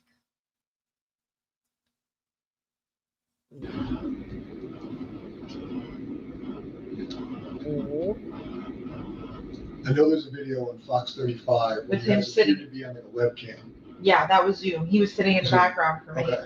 I He was sitting in the background for me. Yep, exactly. Interesting. Literally. You That had one. in-person interviews with reporters? Yes. You- I want to say it was Channel 9. Okay. Yes, I do. Absolutely. I do. Yeah, Channel 9. And he spoke to them? 100%. And he ugly cried in front of the camera too. So he was fucking fake sob crying. And she gets mad for a little bit. She's trying to put it on the front. She's still not really, but now she's saying he's ugly crying or fake crying. What'd she say there? And yes, he spoke to them. He was sitting in the background for me. Interesting. You That had one. in-person interviews with reporters? Yes. You- I want to say it was Channel 9. Okay. Shannon Butler. Yeah, Channel 9. And he I spoke think to so them? too. Yes. And he ugly cried in front of the camera too. And he ugly cried. Now, listen, Channel 9 was Shannon Butler, and Shannon Butler is the one that turned in that information to law enforcement saying, you need to look at these parents. Something's wrong here. Right? Yeah, she's saying ugly crying. Now she's saying Stephan was ugly crying, and she's absolutely low key. Many times not low key, but mostly defending Stephan. And then she starts to low key defend him until officers get pissed off and shut that down. Like, what are you doing, lady? You just saw a picture of your daughter giving your boyfriend a BJ and you're going to protect him? So he was fucking fake sob crying. Thank you for becoming a member. I appreciate you. Can you imagine her when she's storming and stomping around and Thank you for swearing and saying shouting? I could imagine she would be quite frightening. Saying that now, or do you? I'm saying that now. I didn't Okay. think that at the time. At the time, I thought he was truly heartbroken and Truly heartbroken. That's not the right language. See? not that he had done all this shit to her. Like, I look back at shit now and just like, he was fucking lying. He was fucking faking. What else has he been lying to me about? I know he's like a master liar and manipulator because he's done it to his parents, and he's told me and shown me the lies he's done to his parents. And up until now, guys, he's a master manipulator, and he's done all this to his parents, Deb and Chris. But up until this point, she happily handed Maddie over to a monster, period. And now, just because they saw that, she's trying to get this fake rage. Holly, yes, she's seen it before. In my opinion, any other mom would freak the F out. Not only did she see it, in my opinion, she encouraged it. In my opinion, that Electra complex that she teased Maddie about, all of you guys also called out originally her jealousy for Maddie. All right. Stephan didn't want her. Stephan wanted Maddie, and she kept him around. Not just that, but the money. Why would she say that? Maybe Jennifer Soto abused herself. Why would they give this horrible bee a pass? Well, they haven't, is the thing. But when you are able to put an accusation at somebody that's not talking and you get 21 life sentences, they did okay. But I don't know why I never thought, not me. The lies are about money. They're about where he's at, what he's doing. What's he? Yeah. Okay, let's go back to the actual analysis itself and see what we can pick up in some more detail. So, critical finding for the Forgotten Search mission. I think we covered this just before the video started, but we'll go over it quickly now. I had completely forgotten about him wanting to take the drive, or that he actually did it. She had completely, her daughter's missing. No. And reason why, it wasn't confirmed to me until the following day, where agents came to the house and we sat in the car for a good amount of time, and I noticed the chair has adjusted. Okay, so we did cover this, but always look for passive language. Yes, Wyatt, I know you came in late, but I've turned over new evidence to law enforcement, and they're very interested in it. And as we're going over this, I also have other information from other people that I just remembered to send over to them. So yes, they are looking at her for real this time. And I will bring up the fact, if they're not going to do anything, if they decide they're not going to charge her or the case is closed, I would like them to say that. They can just tell me behind the scenes. I mean, I'm talking to them. I'm having active conversations with law enforcement behind the scenes about this case. All right. So yes, the answer is yes. Linda Ann, thank you for becoming a member or being a member for 10 months. I appreciate it. It's completely unbelievable that she'd forgotten about this cruising, which is a very strange word to pick. No. Yep. So critical finding number 5, the geographic leakage. I think he said up a 192, and I said, why there? So this is interesting. Yep. If Madeline hasn't been found at this point of the interview, this is possibly leakage and an area to search. And he's like, I don't know, I'm just looking. So I believe that this is leakage. And if so, it means that she's aware of the murder and the location of the body being hidden. Not really hidden too Route well. 192 appears without explanation. It just. And remember how many times in the interview, 192, well, you guys got to remember the ones that weren't here, that's all good. The ones that were here, we broke down an interview where all she says over and over is 192. She says it. She tells law enforcement about how Maddie's life was taken. She guessed that Maddie was in the trunk of Stephan's car. How can she guess all those things and not know anything? How did she know that? Remember that? You guys remember all that? 192, the trunk of Stephan's car, and before the cause of death ever came out, she told us it was asphyxiation or strangulation.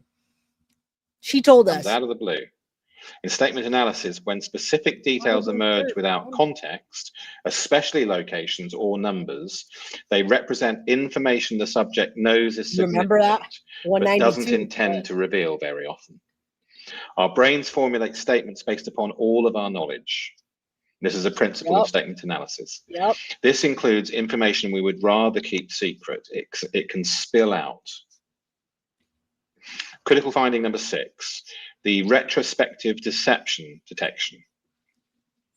Jen, so he was fucking fake sob crying. I'm saying that now. I didn't think that at the time. At the time, I thought he was truly heartbroken. This is not the right phrase.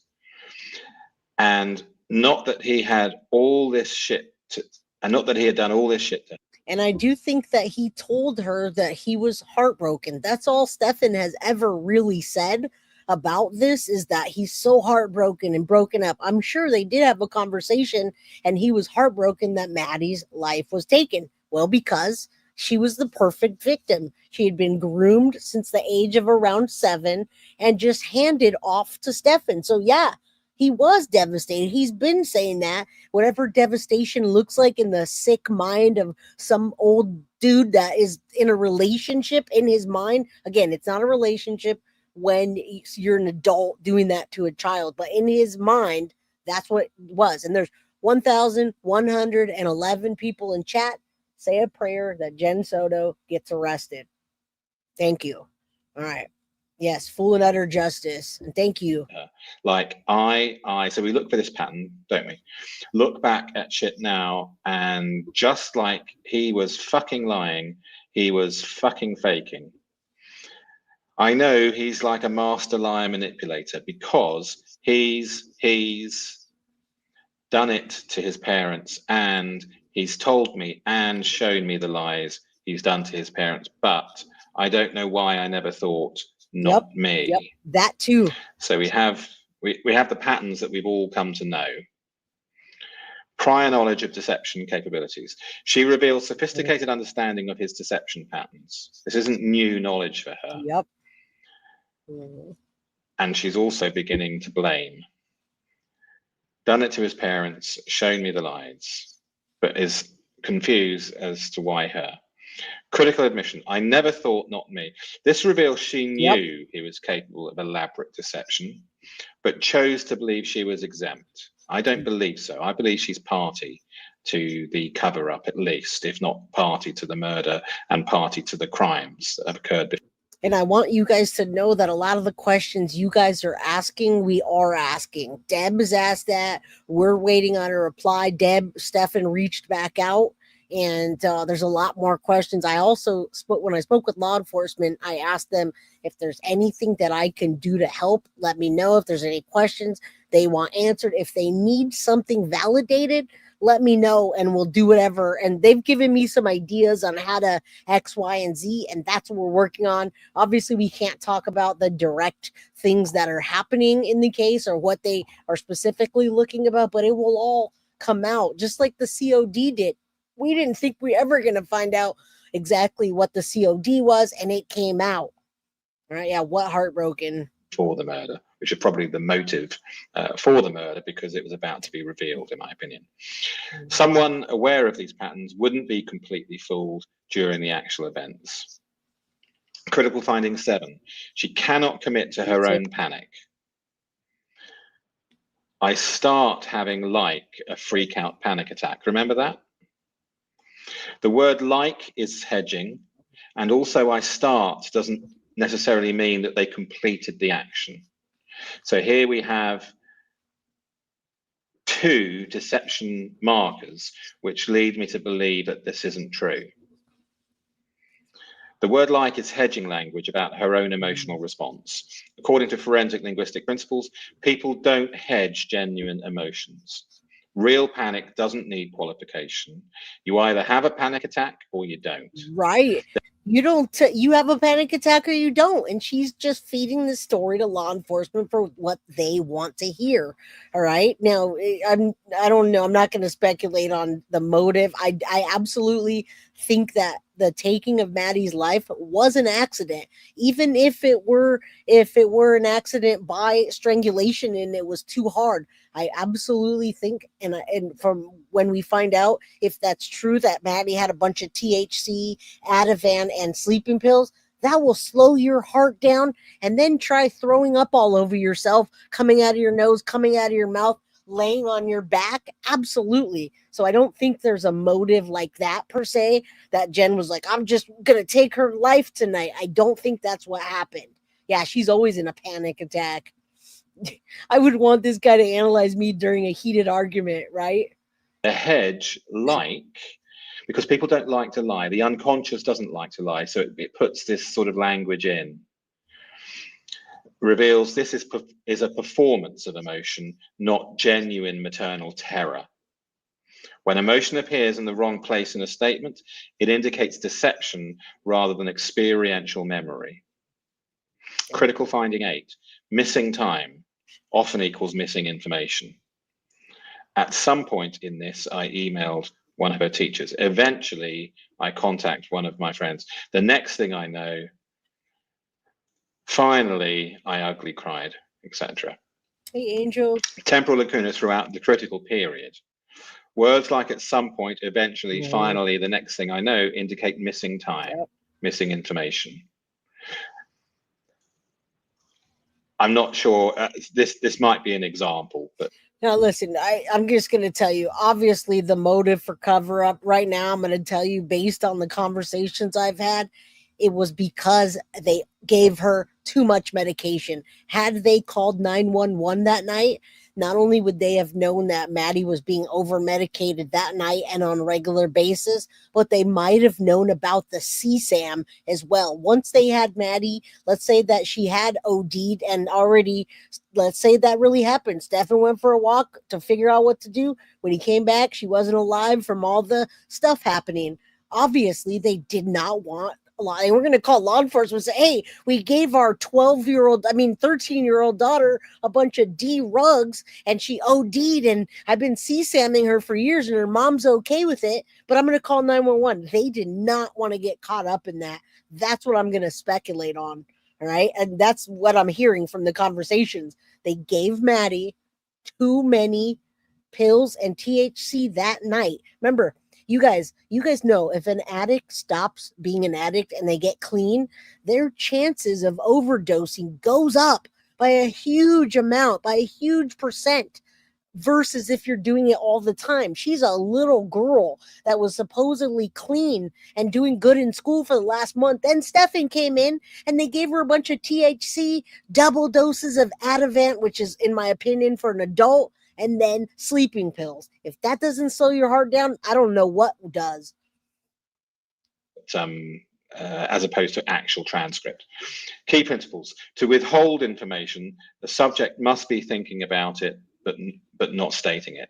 She cannot tell us everything that happened because she chooses to skip over critical periods. Most deceptive people do not lie outright. In other words, they don't lie by. Now, that is not the COD. That was part of what we heard was in the report of the COD and the autopsy, but the COD was not that. It was strangulation / asphyxiation and ruled a homicide. Nothing about the hyoid bone. We found out about the hyoid bone, them saying that it was broken, but when we started to go further into it being broken, it was more like a crack, not like a broken, like someone was just on her pushing. So that I'd have to correct that. That's actually not the COD. All right. Outright commission because they might get caught. So they lie mainly by leaving. Exactly. Yes. By omission. Yes, we are absolutely thinking that, Alana. We think that it was post-mortem, that it was after. 110%. I agree with you, and I'm glad you said that. But they did give her too much But why? Because they said, I think you missed it, Shadow. Stephan said that when Maddie got home, she had a huge anxiety attack. That's the excuse that Stephan Sterns said that she, okay, listen, Maddie got dropped off from her birthday party. Then Stephan came home and was with her. He was with her, and then Jenn Soto came home a little later. He says when Jenn got home, Maddie said she had high anxiety, maybe a panic attack. So Jenn said, here, take my vape pen, smoke this weed, take the Ativan, take 2 Ativan, and then the sleeping pills. He said the bottle was not closed like it normally is, so she might have taken more, which could mean that they gave her more. All right. So that's what he said. I read that. All right. Leaving things out or hoping that you'll fill in the blanks. Yep. Exactly. And in statement analysis as a principle, we don't say what they can't say for themselves for them. Critical finding 9. Thank you. Incomplete social introductions.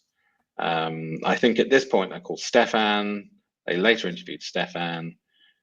So this is more of a principle rather than, in my opinion, actually relevant to this statement.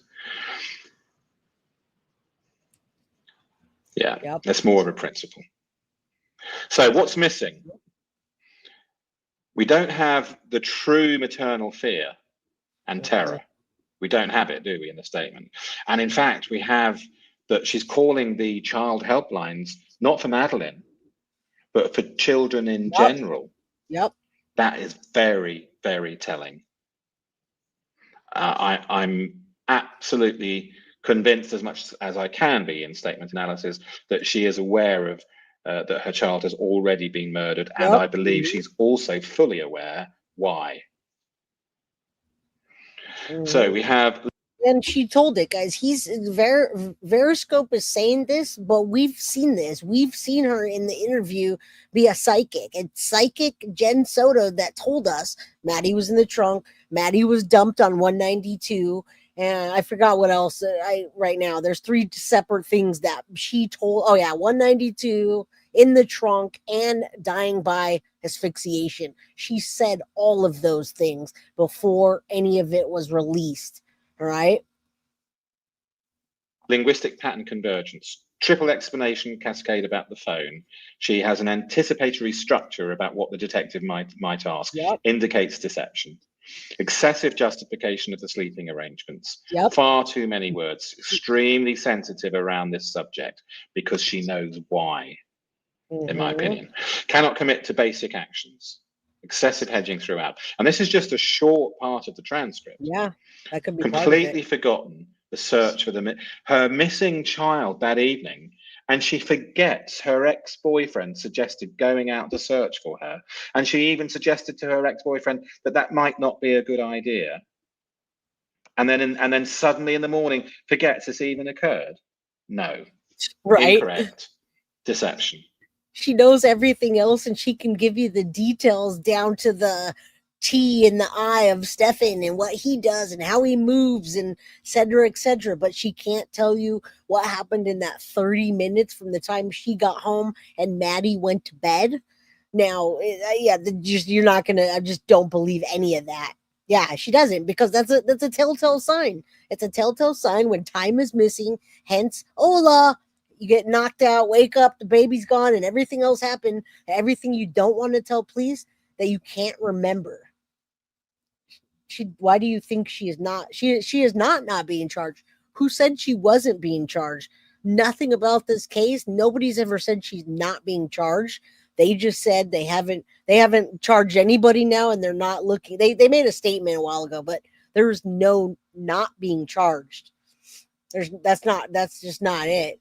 I think they got their information, got signed, sealed, delivered, and you guys got to remember, law enforcement has changed since then.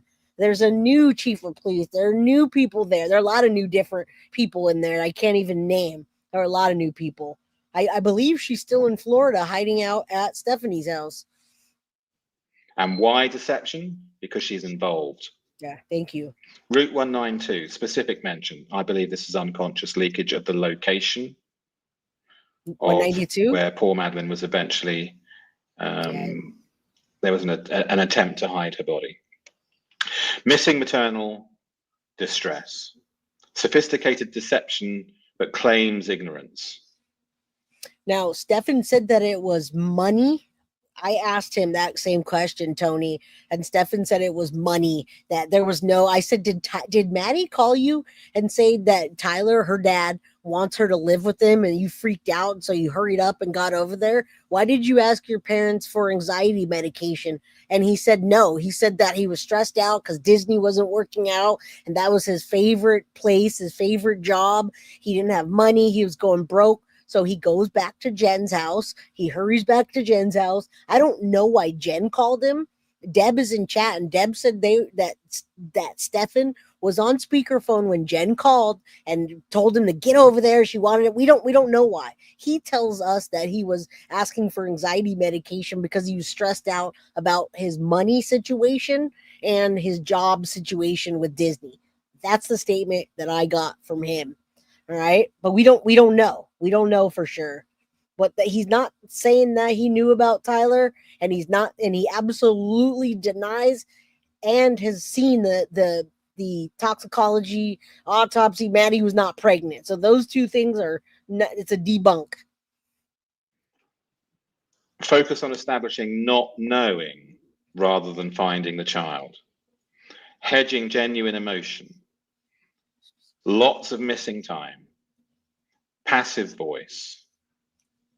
Incomplete social introductions, but I'll say this is more of a principle rather than relevant to this part of the analysis.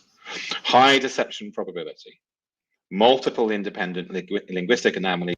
And yeah, you've been here for a long time under the Mystic Moon. I think you remember conversations that we've had on this channel. It's 110% her friend live off of 192. They went on the hiking trail on 192. The gators were out there in that area towards the hiking spot where Jenn would go hiking that Stephan didn't go. And so, yes, we absolutely are speculating that she's the one that told him where to go. She also brought up the gators. Maybe he dumped her where the gators are. He was headed where the gators were, and he was headed where Jenn Soto old apartment used to be and where Jenn Soto's friend still lives. And yeah, the whole sister act thing. Yeah, Jenn Soto's a psychic. She knew exactly when, where, how. She didn't tell us why, though. These anomalies converge to indicate consciousness and information being concealed from the investigators. Mm-hmm. The brain was designed to tell the truth. That's true. Deception, the brain doesn't like to tell lies. It struggles with it. Deception creates cognitive dissonance, which disrupts the smooth process of communication and thinking. This disruption is what statement analysis exploits to learn the truth. Okay, so that brings us to the end of this part of the analysis. We'll continue on with the police interview in the next. And there's a lot more, so we're going to keep her in the spotlight this week while I'm gathering, and there's a lot of people supporting me in gathering information for law enforcement, putting things together, the media putting this back in the light. But thank you so much, Veriscope, the person that lended their video today to show you 52 sensitivity markers, 41 pronoun anomalies, 23 hedging instances, and high deception. And this is what law enforcement and officers use to help solve cases by getting the deception.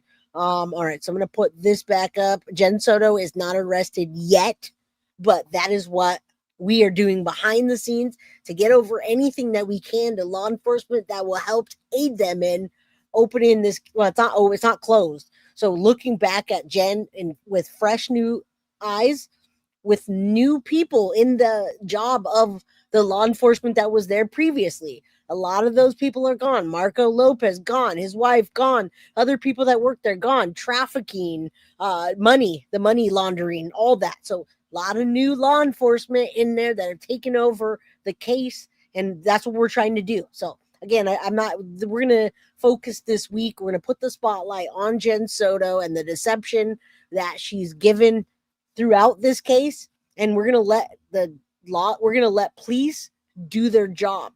But in the meantime, we're going to keep the spotlight, as well as other news stations that I've already reached out to that verified what I'm saying, and hopefully we can get more coverage with them as well. I'm fine to share as much coverage. I'm not even here anymore to just be like, I want to be first on the case. I just want Jenn Soto to be arrested for what part she played in Maddie's abuse and the taking of her life. All right. So Deb says he got the flat tire after dropping off Maddie. Don't put lies out. Yeah, it was after. I think some people just a lot of people are looking at the case now and they don't realize what happened when they haven't been on the case like we have for the last year and a half dissecting each piece. Maddie was their cash cow. Why can't please figure that out and arrest them on? Well, White Wolf, I hope they do.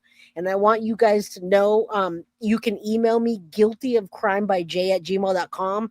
If you have any information in this case, if you're local and you didn't speak out before, or you did speak out and law enforcement buried that, anybody, if anybody has information in the Madeline Soto case, please either reach out to law enforcement, go to just anybody, call law enforcement and go put your tip in. If you don't feel comfortable and you want me to take a look at something, or you want me to kind of remember and go over it with you, email me guiltyofcrimebyj@gmail.com.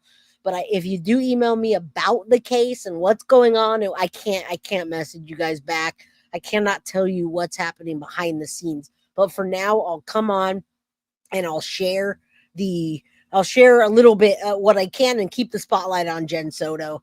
All right. So I appreciate every single one of you. I'm going to go take some honey and tea and whatever and get my throat back to good so I can come on here tomorrow. Thank you guys so much for being here. All the new members, all the people that donated to the channel, everybody that found my channel, shares my channel, and all of my mods. Thank you, Deb. Thank you, Chris. We've gone too far to not continue this road to hashtag arrest Jenn Soto. Barbie G, thank you so much for the $1.99. Love your passion. Bravo. Love you guys. I will see you tomorrow, 4 p.m. Pacific Standard Time, 7 p.m. Eastern. Again, thank you guys for all the support that you give me today, tomorrow, yesterday, and all of the above. Love you guys. See you soon. Peace. Guilty of crime. I want to thank you for watching. If you enjoyed my content, please share this video, like, and subscribe. You can also follow me over at Facebook, Instagram, TikTok, X, or Gmail. If you'd like to donate to my channel, you can use Cash App or Venmo or PayPal. Thank you very much in advance. Guilty of crime. Are you guilty?